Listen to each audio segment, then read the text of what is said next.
All, welcome to our channel my journey with Arushi. Hope you all doing good. ఈ video ఏంటంటే మేము Nelson's బే అనే ఒక కోస్టల్ ఏరియాకి 2 డే ట్రిప్ ప్లాన్ చేసాం. సో అదంతా మీతో షేర్ చేసుకుందామని ఈ వీడియో. సో స్టార్టింగే ఏంటి ఇలా డిజర్ట్ ఏరియా చూపిస్తున్నాను అనుకుంటున్నారు కదా, గోట్ లైఫ్లో లాగా. సో మిస్ అవ్వకుండా వీడియో మొత్తం చూడండి, మీకే అర్థమవుతుంది. So let's get in to the video నా. మేమైతే మార్నింగ్ లెగ్సి ఆ ప్లేస్కి వెళ్ళడానికి అయితే రెడీ అయిపోయాం. ఇక్కడ నుంచి ఒక 2 hours డ్రైవ్ పడుతుంది. సో పిల్లలతో కాబట్టి మేబీ కొంచెం డిలే అవ్వచ్చు ఎక్కడైనా ఆగితే. సో ఇక్కడ వెదర్ చూసారా, కొంచెం రైనీగా ఉంది. బట్ మనం వెళ్ళే ప్లేస్లోకి అయితే అంత వర్షం అయితే లేదు. వెదర్ రిపోర్ట్ చెక్ చేసాం మేము ముందే. ఇంకా మాతో పాటు ఫ్రెండ్ ఫ్యామిలీ కూడా వస్తున్నారు. వాళ్ళు కార్లో వస్తారు. సో మేమైతే మా కార్లో వెళ్తాం, అక్కడ కలుసుకుంటాం. వాళ్ళకు కూడా ఒక బాగున్నాడు. సో ఇక్కడ అయితే ఈయన లగేజ్ సర్దేస్తున్నారు. చూసారా, 2 day ట్రిప్పే, బట్ ఎంత లగేజ్ ఉందో. పిల్లలతో వెళ్తే అఫ్ కోర్స్ ఉంటుంది కదా ఇంత లగేజ్, ఎక్స్ట్రా క్లోత్స్ అని, ఫుడ్ ఐటమ్స్ అని. ఈరోజైతే నేను డ్రైవింగ్ చేస్తున్నాను. నాకేంటంటే ఫుల్ డ్రైవింగ్ లైసెన్స్ లేదు, లర్నర్స్ లైసెన్స్ ఉంది. ఇంకా నేను డ్రైవింగ్ టెస్ట్ ఇవ్వలేదు, ఎందుకంటే నేను అంత కాన్ఫిడెంట్గా లేను ఇంకా పార్కింగ్లో. సో ఇంకొక 2 క్లాసెస్ ఉన్నాయి. ఆ క్లాసెస్ అయ్యాకైతే డ్రైవింగ్ టెస్ట్ ఇవ్వాలి. ఆరుషి, ఏం చేస్తున్నావు మామ? చూడు, అమ్మ డ్రైవ్ చేస్తుంది. L plate driver.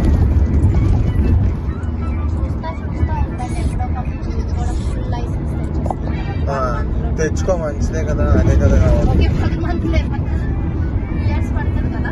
దీనికి ఇక్కడ ఇలాగా ఏడుస్తున్నప్పుడు ఏంటంటే మేము ఇలాగ ఒక మొబైల్లో కోకో మెలన్ కానీ లేదంటే ఏమన్నా కిడ్స్ షోస్ కానీ పెట్టి ఇది ఒక ట్రిక్ మేము నేర్చుకున్నాం అనమాట.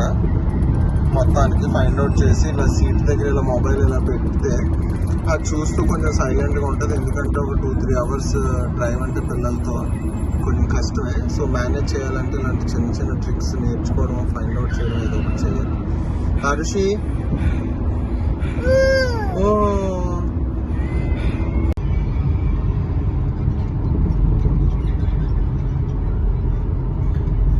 ఇదే ఈ లైన్లోనే ఉండు, స్ట్రైట్గా వెళ్ళి.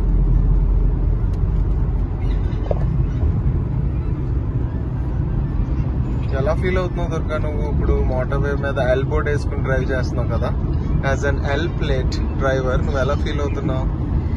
నేనైతే ఈసారి కొంచెం హ్యాపీగానే ఫీల్ అవుతున్నాను. ఇంతకు ముందు డ్రైవ్ చేశాను కానీ ఎప్పుడూ ఏవో మిస్టేక్స్ చేస్తూ మీతో తిట్టించుకుంటూ ఉండేదాన్ని. బట్ ఈసారి అయితే పర్ఫెక్ట్గా డ్రైవ్ చేస్తున్నాను ఫస్ట్ టైం, అది ఇంతసేపు. చూద్దాం మరి, అందుకే మీకు ఇచ్చేద్దాం అనుకుంటున్నాను యాజ్ సూన్ యాజ్ పాసిబుల్. ఎక్కడైనా రెస్ట్ ఏరియా ఉంటే అక్కడ ఆపేస్తాను, ఎందుకంటే నేను ఈ మోడ్ ని డిస్టర్బ్ చేయాలనుకోవట్లేదు. ఎందుకు? నువ్వు కరెక్ట్ గా డ్రైవ్ చేసినంత వరకు నేనేం అనను కదా. నువ్వు తప్పు చేస్తానే కదా తిడతాను. తిట్టకపోతే ఎలా వస్తుంది నీకు డ్రైవింగ్? లేదు, ఆల్రెడీ చాలా తిట్టించుకున్నాను. తిట్టించుకోకుండా పర్ఫెక్ట్ గా డ్రైవ్ చేయాలనుకుంటున్నాను, అందుకే ఇచ్చేద్దాం. సరే, ఓకే. అయితే అక్కడన్నా రెస్ట్ ఏరియా వస్తే ఆపు మరి. సరే. అమ్మయ్య, ఇప్పుడైతే నేను నా సీట్కి అయితే వచ్చేసాను. ఆ హాట్ సీట్ మా ఆయనకి ఇచ్చేసి ఇప్పుడు నేను ప్రశాంతంగా ఇక్కడికి వచ్చేవచ్చు. ఇదిగో ఇది కూడా చూసారా, పడుకుని పోయింది ఆరుషి కూడా. ఇంకా నిద్ర వచ్చేసింది దానికి కూడా. ఇప్పుడైతే మంచిగా మ్యూజిక్ పెట్టుకుని కాసేపు ఈ డ్రైవ్ అలా ఎంజాయ్ చేస్తా. ఇంకో 1 hour ఉందా? 35 minutes. 35 minutes అంట. అయితే ఈజీగా అయిపోతుంది ఈ టైము. ఈ లోపు అది కూడా లెగుస్తుంది. సో అక్కడికి వెళ్ళాక అయితే మేము ఫస్ట్ ఎక్కడికి వెళ్తున్నాం మనం? శాండ్ డ్యూన్స్ అని క్వాడ్ బైకింగ్ అది ఉంటుంది, చూడాలి. 11 o'clock ఒక రైడ్ ఉంది. సో మరి ఆ రైడ్కి మనం రీచ్ అవుతామా లేదంటే 1 o'clock దానికి వెళ్తామా అనేది మనం అక్కడికి వెళ్ళాక చూడాలి. అంటే అక్కడ వెదర్ అయితే సన్నీగా ఉంది నిన్న చూసినప్పుడు, బట్ ఇప్పుడైతే ఇదంతా కొంచెం క్లౌడీగా ఉంది. మరి అక్కడికి వెళ్ళాక చూడాలి ఎలా ఉంటుంది. ఓకే, సరే, అయితే అక్కడికి అయితే వెళ్దాం. ఇప్పుడైతే నేను మ్యూజిక్ పెట్టుకుంటాను కాసేపు. సో ఇప్పుడైతే మేము ఈ క్వాడ్ బైకింగ్ కోసం ఈ బుకింగ్ సెంటర్కి వచ్చాము. సో ఇక్కడైతే వాళ్ళు బుకింగ్ సెంటర్ దగ్గర టికెట్స్ తీసుకుంటున్నారు. సో నాకు ఎందుకంత నవ్వొచ్చింది అయితే, మేము ఫస్ట్ అయితే క్వాడ్ బైకింగ్ ఏరియాకి వెళ్ళిపోయాం. సో అక్కడ వాళ్ళు టికెట్స్ అడిగారు, మేము టికెట్స్ ఏం తీసుకోలేదన్నాం. మా హస్బెండ్ అనుకున్నారు అక్కడే టికెట్స్ ఇస్తారని. సో మళ్ళీ సెంటర్కి వెళ్ళమని చెప్పారనమాట. సో ఇక్కడికి వచ్చి అయితే టికెట్స్ తీసుకుంటున్నాం. వీళ్ళంతా ఇన్ఫర్మేషన్ చెప్తున్నారు, ఎలాంటి రైడ్స్ ఉంటాయి, కపుల్ రైడ్స్, ఇంకా సింగిల్ రైడ్స్, ఇవన్నీ చెప్తున్నారు. ఫైనల్లీ మళ్ళీ మేము ఈ క్వాడ్ బైకింగ్ ఏరియాకి అయితే వచ్చేసాం ఈసారి టికెట్స్తో. మా స్లాట్ 2కి. సో మేము 1:30 కల్లా అక్కడ ఉన్నాము. మధ్యలో మెక్డానల్డ్స్కి వెళ్ళి అలా ఫుడ్ కొంచెం తినేసి వచ్చాము, ఎందుకంటే అప్పటికే ఆఫ్టర్నూన్ అయిపోయింది కదా. సో పిల్లలకి ఇంకా మాకు కూడా ఆకలేస్తుందని ఇక్కడికి వచ్చేసాం. ఇక్కడైతే 1/2 అవర్ సేఫ్టీ రూల్స్ లాగా, అంటే ఇన్స్ట్రక్షన్స్, ఇంకా ఎలా డ్రైవ్ చేయాలని ఇంట్రో లాగా అలా చెప్పడానికని ఒక 1/2 అవర్ ముందు రమ్మన్నారు. సో మేమేమి తీసుకున్నామంటే, జనరల్గా కపుల్స్ వెళ్దాము, ఇంకా మా పాపని వాళ్ళ దగ్గర వదులుదాం, వాళ్ళ బాబుని మా దగ్గర ఉంటారు నెక్స్ట్ స్లాట్లో వాళ్ళు వెళ్తే అనుకున్నాం. బట్ మళ్ళీ ఏంటంటే వాళ్ళు అంత కంఫర్టబుల్గా ఉండరు, పిల్లలు కూడా. సో ఇంక ఫస్ట్ మేము లేడీస్ వెళ్ళిపోతున్నాం, తర్వాత జెంట్స్ వెళ్తారు, అంటే మా హస్బెండ్ వాళ్ళ ఫ్రెండ్ వెళ్తారు. ఫస్ట్ అయితే నేను ఫరీను వెళ్ళిపోదామని డిసైడ్ అయ్యాం. సో అప్పుడు అట్లీస్ట్ ఒకరు ఉంటారు కదా పిల్లల్ని చూసుకోవడానికి, వాళ్ళు కూడా ఆడవరు, ఇంకా వాళ్ళు కంఫర్టబుల్గా ఫీల్ అవుతారని. నాకైతే అంత కాన్ఫిడెంట్ లేదు నేను ఎలా డ్రైవ్ చేస్తానని, ఎందుకంటే నాకు అసలు ఐడియానే లేదు క్వాడ్ బైకింగ్ అంటే ఏంటని. మనకి కార్ కూడా ఇప్పుడిప్పుడే నేర్చుకుంటున్నాను. సో నాకైతే అంత కాన్ఫిడెన్స్ లేదు. మా హస్బెండ్తో వెళ్తేనే బాగుండు అనిపించింది. బట్ మా హస్బెండ్ ఏంటంటే ఎవరికి వాళ్ళు ఎక్స్పీరియన్స్ అవ్వాలి, ఇండివిజువల్గా ఎక్స్పీరియన్స్ డ్రైవ్ చేస్తేనే కదా మజా వస్తుంది అన్నారు. సో సరే ట్రై చేద్దామని అయితే తీసుకున్నాము, చూడాలి మరి. సో ఇలా అయితే అందరినీ ఒక్కొక్కరు 1 by 1 పంపిస్తున్నారు. నేనైతే లాస్ట్ ఉన్నాను. ఒక లైన్లో పంపిస్తూ ఉన్నారు అందరినీ. అండ్ డిస్టెన్స్ కూడా బాగా మెయింటైన్ చేయాలి, ఎందుకంటే మేబీ ఏమైనా స్పీడ్ వెళ్తే ఎవరినైనా హిట్ చేస్తే ప్రాబ్లం కదా. సో ఇలా లైన్లో ఒకరిది వెనకాతలో ఒక ప్రాపర్ డిస్టెన్స్ మెయింటైన్ చేస్తూ వెళ్ళాలి. సో నేనైతే లాస్ట్లో ఉన్నాను చెప్పాను కదా, ఇక్కడ ముందుకు వచ్చాను అది నేనే. బట్ నేను హ్యాండ్లింగ్ ప్రాపర్గా హ్యాండిల్ చేయలేకపోతున్నాను. సో అందుకని నన్ను లాస్ట్లో పంపించాలని నన్ను వెయిట్ చేయమన్నారు. సో ఇక్కడ చూసారా క్రాస్ వెళ్ళిపోతున్నాను, నేను హ్యాండ్లింగ్ ప్రాపర్గా చేయలేకపోయాను. బట్ వాళ్ళైతే సూపర్, అసలు చాలా బాగా గైడ్ చేశారు. ఐ మీన్ ఎలా హ్యాండిల్ చేయాలి, కొంచెం నా హ్యాండిల్ పట్టుకుని చెప్పడం. సో కొంచెం దూరం నా వెనకాతలు ఎవరో ఒకరు అబ్జర్వ్ చేసుకుంటా నా వెనకాతలు రావడం. కొంచెం దూరం అయితే స్ట్రగుల్ అయ్యాను. స్టార్టింగ్లో అయితే అమ్మో అసలు నేను చేయలేను, ఇంకా డ్రాప్ అయిపోదాం అనుకున్నాను. బట్ వాళ్ళ గైడెన్స్తో, సపోర్ట్తో నేను కూడా బాగా పికప్ అయ్యాను. తర్వాత అందరిలానే నార్మల్గానే డ్రైవ్ చేశాను. ఇంకా ఇలా ఒక మట్టి రోడ్లో డ్రైవ్ చేస్తూ వెళ్ళడమే అనుకున్నా నేనైతే. ఇంకంప్లీట్గా ఇలానే ఉంటుంది అనుకున్నాను. బట్ లోపలికి వెళ్ళాక, కొంచెం దూరం వెళ్ళాక చూస్తే వావ్ అనిపించింది. చూసారా అంతా ఎలా ఉందో, ఇదంతా బీచ్ ఏరియా అనమాట. బట్ చూడడానికైతే నేను కన్ఫ్యూజ్ అయ్యాను, అసలు ఏంటిది డిజర్టా ఏంటి ఇంత బాగుందని. నేనైతే ఇంత ఎక్స్పెక్ట్ చేయలేదు. అలా మనం ఆ శాండ్లో అలా డ్రైవ్ చేస్తూ ఉంటే వ్యూ మాత్రం అదిరిపోయింది. అసలు నేను మాటల్లో చెప్పలేను, ఎందుకంటే నేను అలా ఫీల్ అయ్యాను. మేబీ నాకు ఫస్ట్ టైం కాబట్టి నేను అంత సర్ప్రైజ్ అయ్యానో ఏమో తెలియదు, కానీ చాలా చాలా బాగుంది. చుట్టూ అసలు ఇంకా నేను చెప్పాను కదా గోట్ లైఫ్ లానే ఉంది. మొత్తం ఎటు చూసినా ఎడారే, వాటర్ అక్కడక్కడ ఉంది. సో ఇలా అయితే ఇది చాలా బాగా ఎంజాయ్ చేశాను నేనైతే ఈ ట్రిప్లో. One of the memorable moment. నేను కొంచెం ఇబ్బంది పడిన పార్ట్ ఏంటంటే, ఈ ఫింగర్ అలా ప్రెస్ చేసి ఉంచాలి.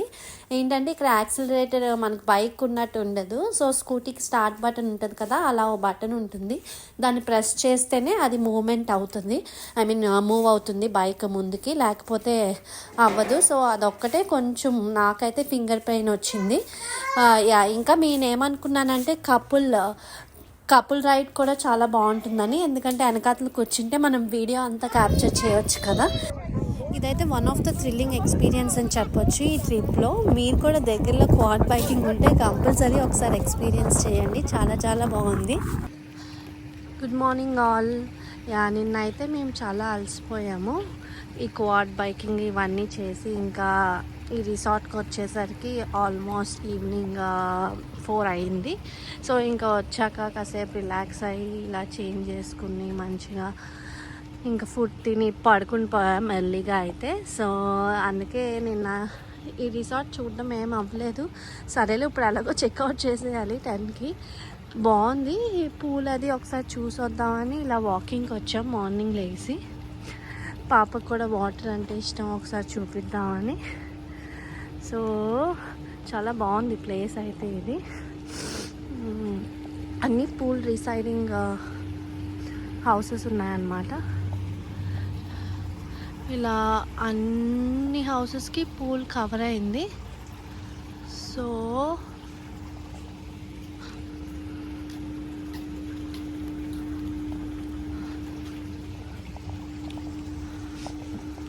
రూమ్ అయితే చెక్అవుట్ అయిపోయి మేము లోకల్లో ఏమైనా బ్రేక్ఫాస్ట్ చేద్దామని ఇలా వచ్చాం. ఇక్కడ ఒక రెస్టారెంట్ ఉంది, ఆసీ రెస్టారెంట్. ఇక్కడ బయట బర్డ్స్ అవి ఉన్నాయి. ఆరుషి అయితే ఆ బర్డ్స్తో మంచిగా ఆడింది కాసేపు. ఈ ట్రిప్ రిలేటెడ్ ఫొటోస్ ఇంకా వీడియోస్ ఇన్స్టాగ్రామ్లో కూడా పోస్ట్ చేశాను కొన్ని, ఇంకా కొన్ని ఉన్నాయి చేస్తాను. కంపల్సరీ ఇన్స్టాగ్రామ్లో కూడా నన్ను ఫాలో అవ్వండి, ఇంకా మోర్ అప్డేట్స్ మీకు వస్తాయి. లింక్ డిస్క్రిప్షన్లో ఉంటుంది.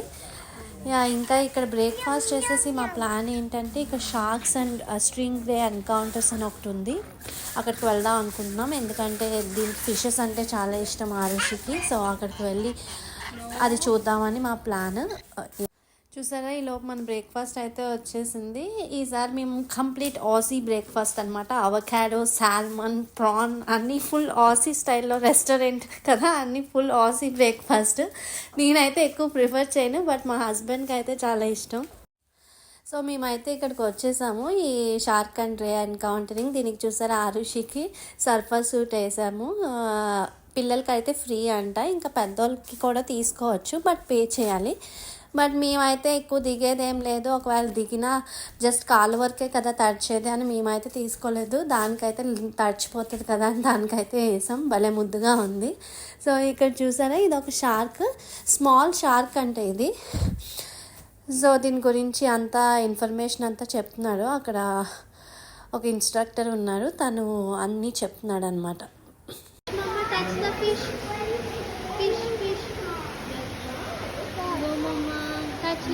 అరే సేటు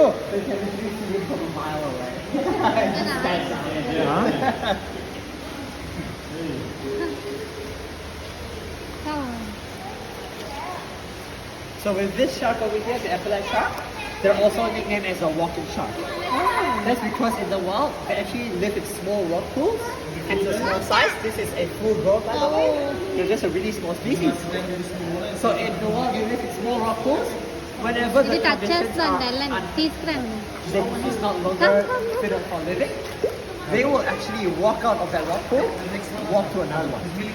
And on land, they can hold their breath for 4 to 5 hours. And they're arguably the coolest shark that we have because they're really awesome on everything. Yeah, so notice how it's actually wiggling around with the face. That's how it works. It just wiggles around. Very, very cute.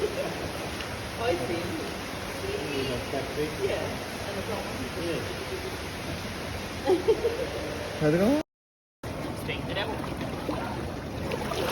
Alright, random question. Guys, seems a little seen him. How much do you reckon he weighs? 25. 25, what do you reckon? 30 kilos, what do you reckon? How much do you reckon he weighs? Maybe around 40. 40?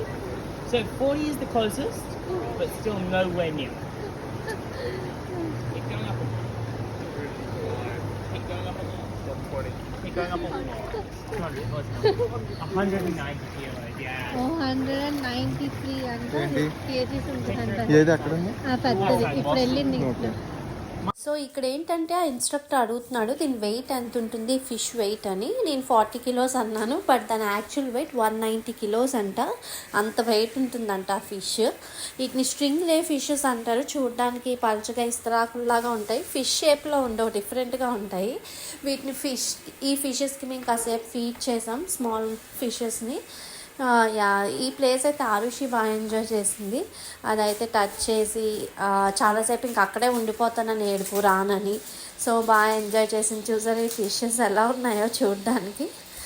నేనైతే కొన్ని shorts post చేశాను ఆరుషి ఎలా enjoy చేసిందో ఫిషెస్తో, చూడండి. దీని తర్వాత అయితే మేము ఇంకా రిటర్న్ అయిపోయాం. Thank you so much for watching full video. మీకు ఈ వీడియో ఎలా అనిపించిందో డెఫినెట్గా కమెంట్ చేయండి.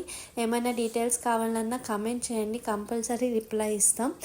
ఇంకా please do like, share and subscribe our channel. Stay tune for next video.